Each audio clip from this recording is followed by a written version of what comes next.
Friday may be the best part of any week. Monday is far away.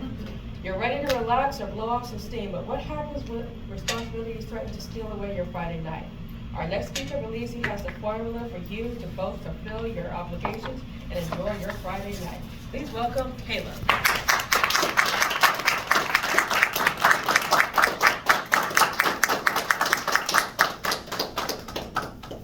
Most of us have done it. Signed up for a speech before we had one written, and even before we had an idea. It's Saturday morning, and you've just watched a fantastic lineup of speakers. You are inspired, and you want a piece of that action. You sign up for a speech, and now it's the weekend. You don't start writing your speech now. It's time to relax. Monday rolls around. And I don't feel like I need to explain why nobody writes a speech on Monday. Tuesday, Wednesday, and Thursday are all days that you have more time. You're tired from work or school and your other responsibilities outside of that. And now, it's Friday afternoon. You've just gotten home from work or school. You haven't written a speech. You don't even have an idea. Your Friday night is slipping away! Maybe you like to go out with friends, or stay home and watch a movie, or read a book. But you can't do any of that because you can't tarnish the fine reputation of Speak Up Toastmasters with a poorly prepared speech. Many of us have been there. But don't worry. I have 3 foolproof strategies for you to both save your Friday night and knock your speech out of the park. Number 1, survey your audience. How many of you typically write your speeches the night before Saturday or Saturday morning?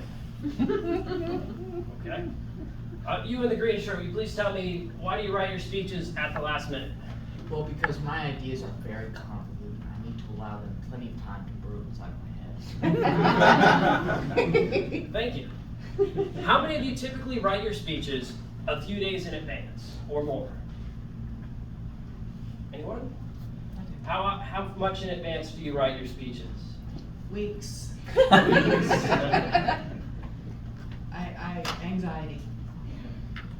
Fair enough. I want you to notice 2 things here. Number 1, how long we paused when people raised their hands. We're looking around. I'm not saying anything. That speech I didn't write.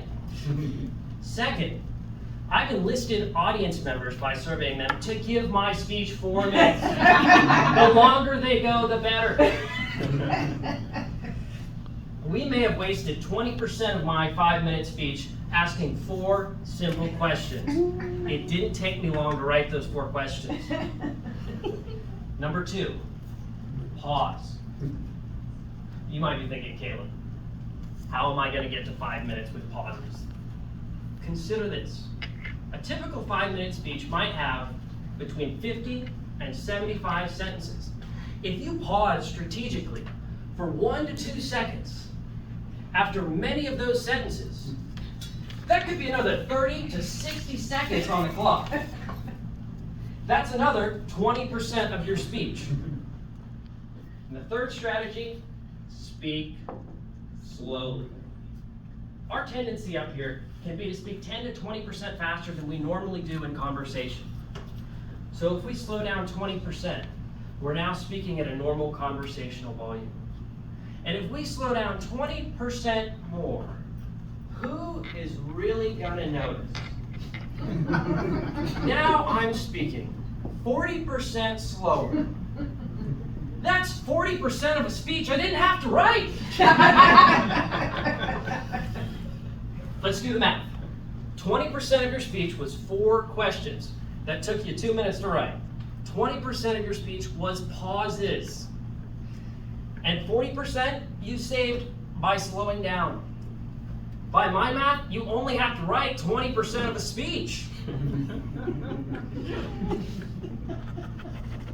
Now what happens when you've applied all of my strategies and you still don't have your green light?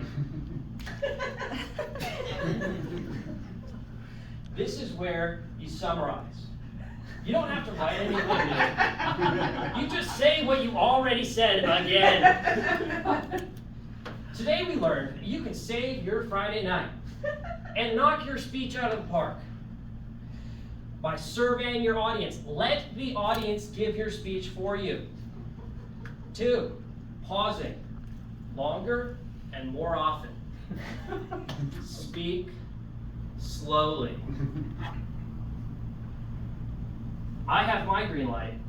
Do you have yours?